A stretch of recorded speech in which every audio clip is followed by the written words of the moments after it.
বরানগর তৃণমূল কংগ্রেসের কর্মীদের একটাই বার্তা দেব, যাহারা তোমার বিষায়েছে বায়ু নিভাইয়েছে তবু আলো, তুমি কি তাদের ক্ষমা করিয়াছ? তুমি কি বেসেছ ভালো?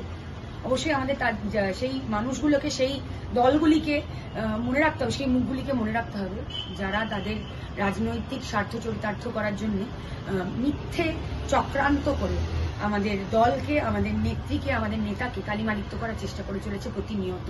তারা আমাদের বাংলাকে কলুষিত করার চেষ্টা করেছে, বাংলার নাম খারাপ করার চেষ্টা করছে, বাংলার সম্মান নষ্ট করছে।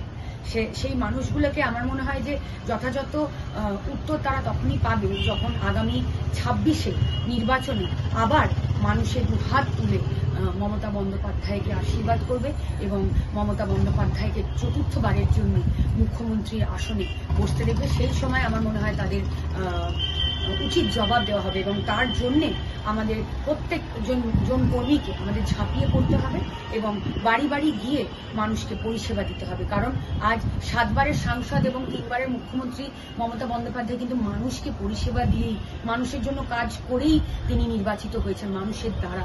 তাই মানুষের পাশে থাকতে হবে এবং এই রাজপথে আমাদের পথ চলা এই আজকের থেকে শুরু 26-এ নির্বাচন।